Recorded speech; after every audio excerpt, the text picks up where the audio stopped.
Assalamu alaikum wa rahmatullahi wa barakatuh. Ahlan wa sahlan. Today I'm going to present the topic called Man Up. Okay, this is for men and towards the movements in the world that are trying to realign men with their masculinity. So this is something, a stated goal of mine, especially over at coachthebrains.com, where I am trying to help men realign themselves with their masculinity. So that is what we're going to be covering here today. Okay, so let me see if I can open it first of all. Yes. Okay, so today's presentation, alhamdulillah, it's quite cold here where I am. Today's presentation, we are going to talk about what it means to be a man. So when we think about men and masculinity, we often think about things that are pejorative.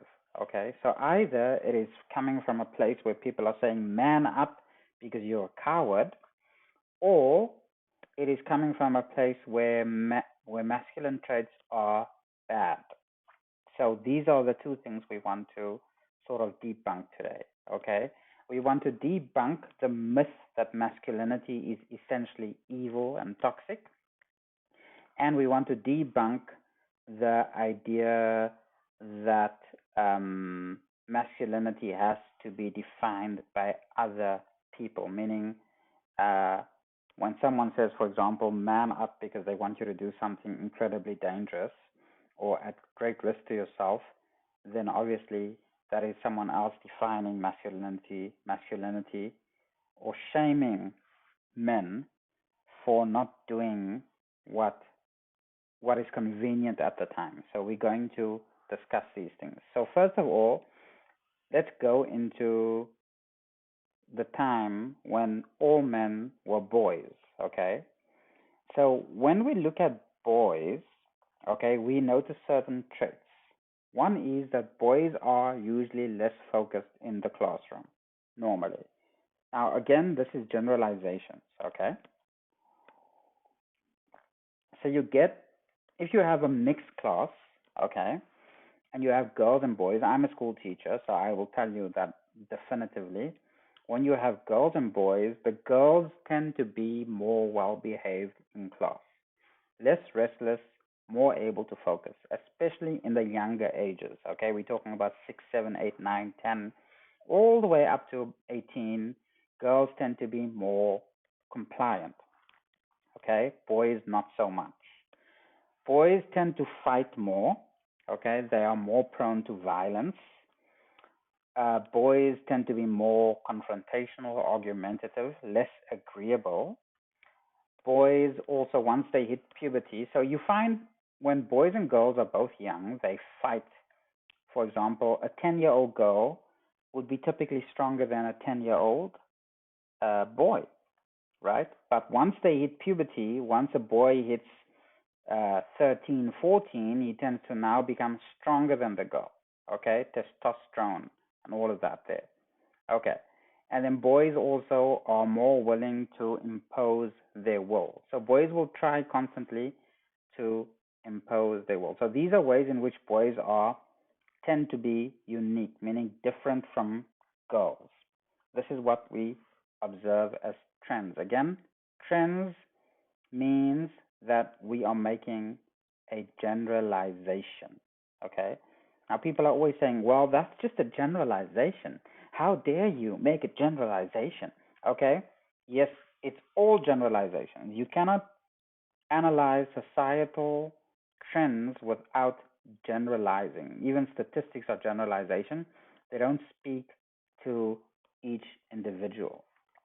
Okay? But when we come to trends, lawmaking, for example, regime change, things like that, it is all based off of generalizations. It's very important not to misplace the norm with the exception, and that tends to happen a lot in our time. Okay, we take something which is exceptional and we try to make it the norm, and then we try to adjust the behavior of everyone for the exceptional cases.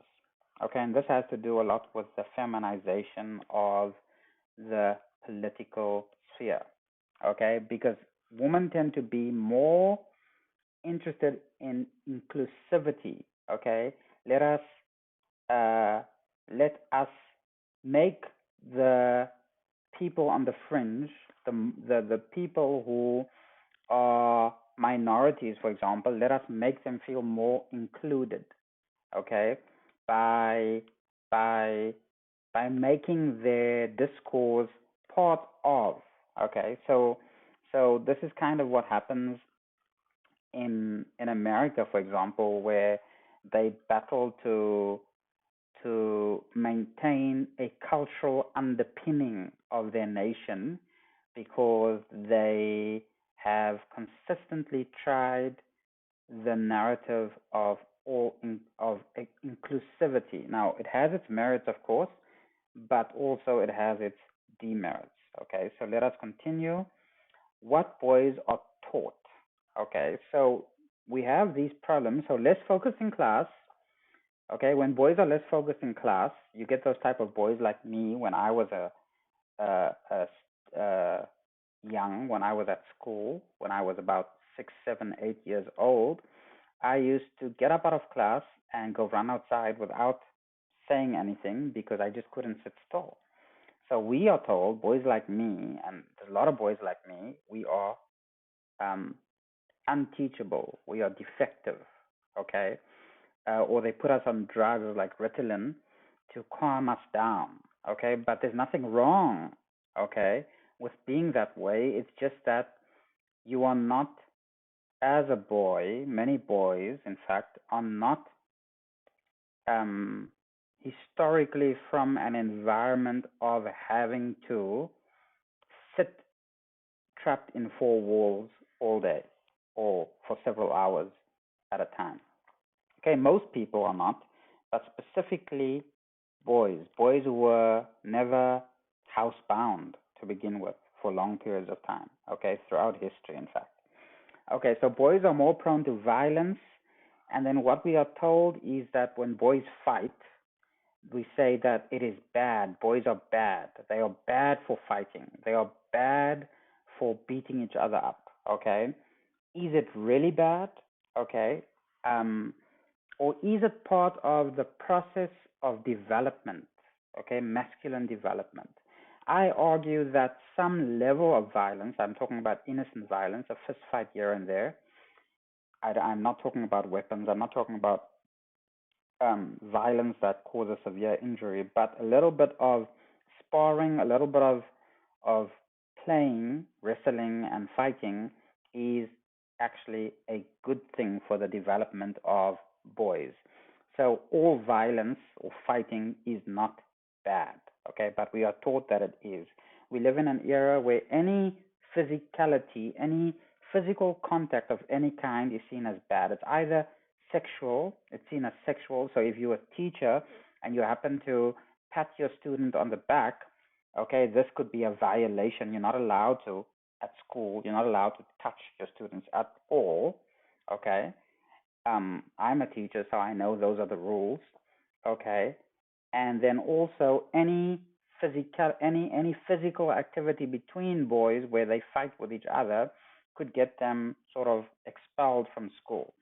Okay, back in the day when I grew up, this was not uh, seen as such a big deal. People just took it for granted that boys sometimes fight, and then you just got on with it.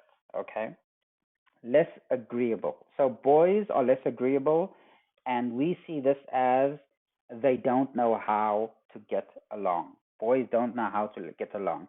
Should all boys get along? That is the question I ask, and my answer to that is simply no.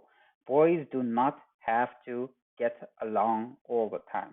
You get more agreeable and less agreeable boys, but just simply because certain boys do not want to get along, it doesn't mean that they have to be forced to get along. You gotta allow characters to be, essentially, okay, up to a point. And then boys are physically stronger when they hit puberty. We mentioned that, And then we try to train boys and we say, look, although you are strong, okay, you should not use your strength to unfairly advantage yourself, which is nonsense. Okay, we see this with young kids, for example, when a boy and a girl, I'm talking about children, 10, 11, 12, get into a fight, we will say to the boy, look, uh, you shouldn't, uh, you should not use all your strength, for example, when wrestling a girl. I'm talking about girls and boys who haven't hit puberty yet, because it's bad because she's just a girl. Okay, so I don't agree with that. I think boys need to know that they are physically stronger than girls, and when they know this, they're less likely actually to exercise violence later on in life. Okay, so there is a point at which boys and girls are not that different, okay, and should not necessarily be treated that way, in my opinion. Okay, and then more willing to impose their will. So we are taught, especially in the West, that imposing one's will is essentially wrong. Now we know that there are situations in which imposing your will is actually called for, okay? When that is actually the right thing to do. For example, in an emergency situation, when you as a man have the necessary training to to take control of that situation to the benefit of everyone, you need to be able to impose your will. Okay, so that is like, or for example, in violent confrontations on the street, you need to be able to impose your will. So these are skills that boys and men must have, but we are taught that it is wrong.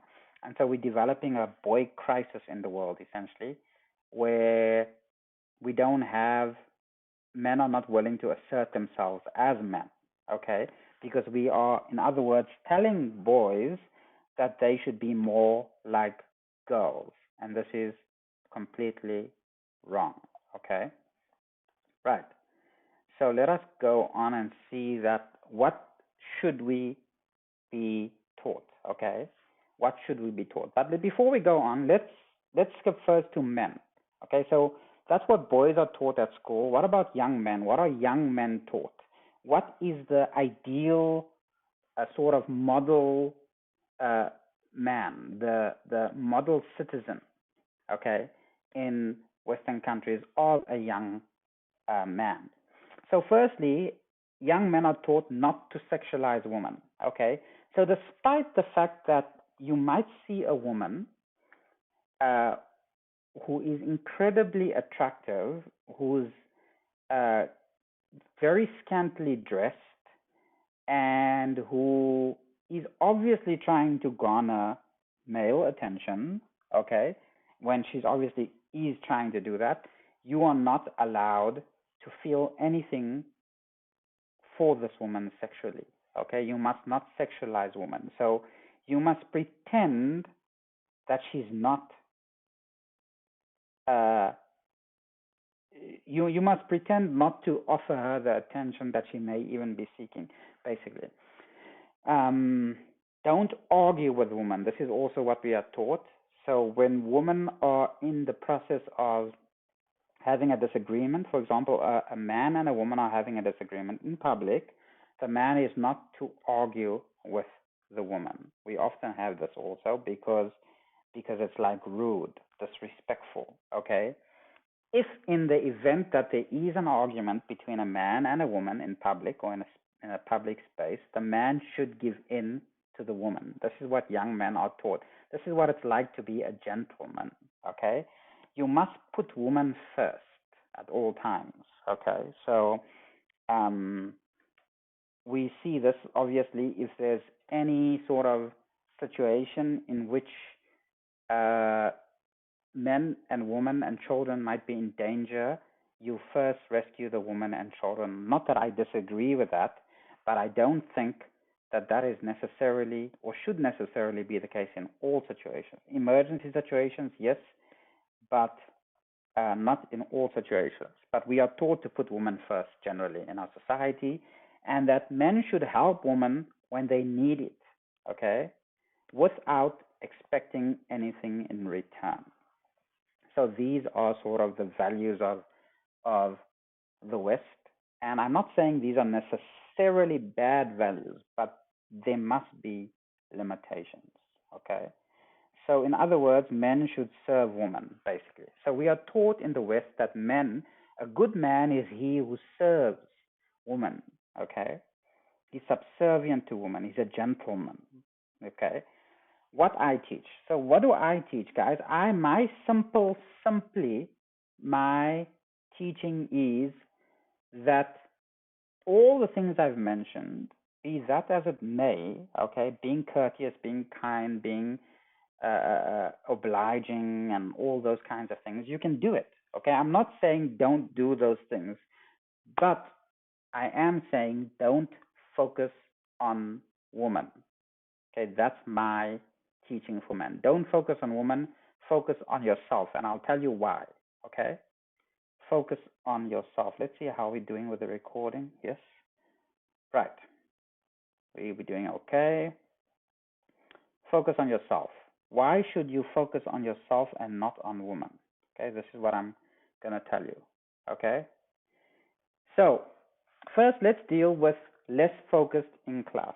Boys who are less focused in class. Okay. So, boys, first of all, weren't designed to sit all day in the classroom or inside the boundaries of four walls. Okay. That's why boys are less focused in class. The education system does not accommodate young, restless male minds. Boys have to learn through physical activities out in the field. Boys do better when knowledge is transferred into action. So boys tend to be more hands-on, more things orientated, more doing orientated, and therefore, if you really want to develop boys well in this age, in any age, in fact, you give them things to do.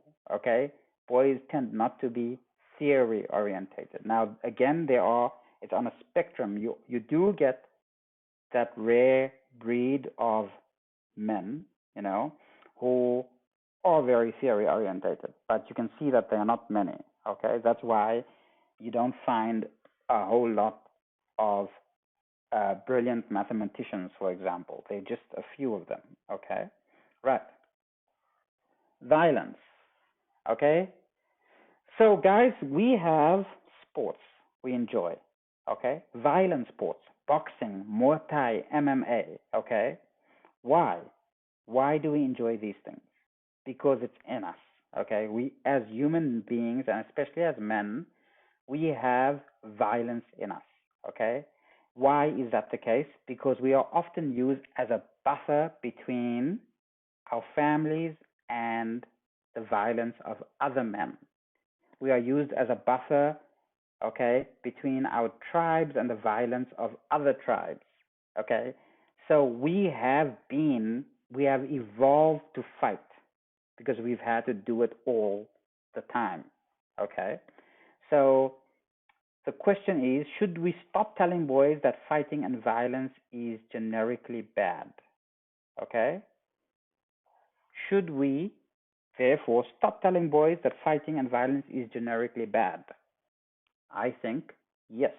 Okay, I think we should unban fighting essentially and say that, look, there are times and places where fighting is good and that boys should engage in sparring and fighting and develop their fighting skills in a controlled environment, of course. Okay, so people are violent, people have always been and will always be. Okay, when we don't raise decent men to embrace their own aggression and inner violence, indecent men, bad men, take over through violence. So that's what we see, okay? All the decent men are at home, playing housey housey with their wives, darling, ek sal die bore was, darling, los die, ek sal die bisem vat, ek sal die vloer vier, and all this type of thing. Okay, this is the type of manhood we want. Okay, this is not the place of men. Okay, because if men are not out there ordering society, the decent men, the married men, and so on, other men will do it in their way. They will make it the Wild West out there, okay, like they have in places like South Africa, for example. Leadership. Okay, so men are naturally designed to be leaders. They are the leaders in their homes, very often in traditional families, the head of the home, the head of the family, etc., in traditional societies. So leadership often, therefore, men as natural leaders would need to what? Negotiate with the people over which they or the people they oversee, for example. Okay, so leadership requires negotiation so that people can agree on the direction they will be heading to together. Okay, because that's what leadership is about getting everyone to go in one direction. However, and this is the truth about leadership, is that it also often involves imposing on people the will of the majority or the will of the leader. So when you can't get everyone to come to an accord, to agree that they're going to all walk in one direction, some people don't want to go with, okay, but to their own detriment because there's power in the group, okay, then men have to impose, okay, the will of the group, okay, or the will of the leader. Men are natural leaders and hence they tend to have the impulse to want to impose themselves. And that's why men have this tendency to want to be the law, to want to impose themselves, to want to throw down and say, this is what we're doing. Okay? It's a natural impulse. It's not a bad thing. Okay? It all depends on how that is being exercised. And then physical strength. So men, as we know, have been endowed with greater physical strength, meaning they are generally, on average, stronger than women. Okay, why shouldn't men use their strength? Because we tend to tell boys and men, yes, you are stronger, or we try to actually discount the fact that men are stronger. You are almost not allowed to say that men are physically stronger than women in today's time. Okay, but it's a fact. That's why your sports, right? When you have running, you don't have men run against women, compete against women in running. Okay, you don't have men fighters compete against women fighters. Okay, now are there some female fighters that would really, you know, uh, beat a man up, to a pulp? Yes, they are. Okay, but that is by far not, the average. Okay, the average woman cannot beat up the average man. A male fighter is 9 out of 10 times better than or stronger than a female fighter, but a female fighter would probably be able to beat up the average guy, okay, because just she's more trained, she's more skilled. So, still, the fact remains men have more physical strength than women are generally stronger, okay? So, the question is, should we allow ourselves as men to be slapped around, for example, in the street? Okay, because we've been told all our lives that physical strength, physicality, fighting, all these things are bad. So we just simply don't develop it. And is that right? Because increasingly, more and more men are becoming couch potatoes. So we have become a society that sees violence as essentially evil. The truth is that we are a species that uses violence for entertainment. Okay, I rest my case. We use violence for entertainment, yet we are told by everyone that violence is essentially bad. Millions of dollars are spent in the boxing and MMA arenas. Getting physical is part of who we are. There's a difference between getting physical and physically abusive. Okay, using strength and violence to bring about order is as old as time. So again, guys, there is a difference between getting physical and physical abuse. Okay, now why am I saying this? Because you have cases of domestic violence. Okay, now by the way, statistically, domestic violence is equal on both sides of the gender spectrum. Okay, so men beat women as often as women beat men, in other words. Okay?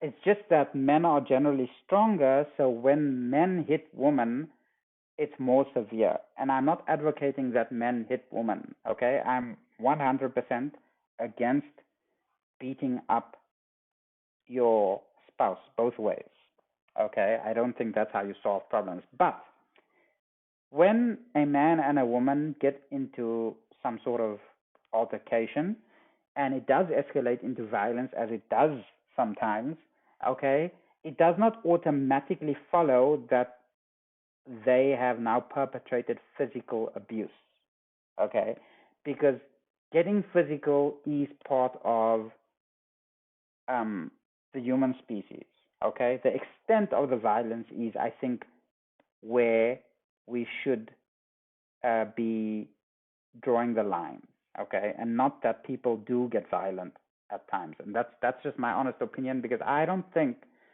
that uh, physical exertion of any kind, for in terms of restraining, for example, a man, or restraining a woman, or if a woman has happened to, out of anger, throw a pot at her husband, for example, that it amounts to physical abuse. Okay, I don't also think that if a man happened to, um, in a momentary lapse, not uh, not not in a hard way, but he happened to give his wife, for example, a little slap, that it amounts to abuse necessarily. Okay, I think it's the extent of the violence. And again, I'm not encouraging it, but I'm saying these things do happen. If we're going to treat everything as physical abuse, very few people would still be married. And that's the truth of it. Okay, okay. What is manhood finally in the end? I would say manhood is responsibility. Men must focus on themselves so they can contribute positively to their societies. So again, don't focus on women. I've spoken a lot about women in relation to men to sort of highlight key differences and the relationship between the two. But ultimately, my message is don't focus on women. Focus on your contribution to society, including women. Okay? Having a family requires a certain level of success. Hence, men should focus on being successful as individuals, successful in their lives and their businesses. Um, Look after themselves, look after yourself.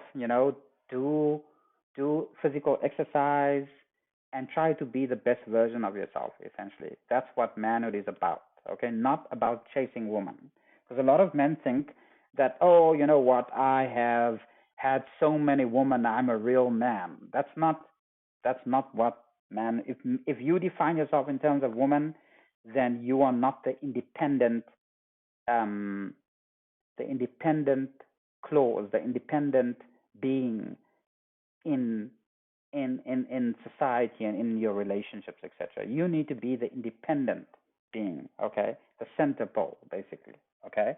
So focus on being responsible and attaining your goals, and all things shall be added unto it, okay?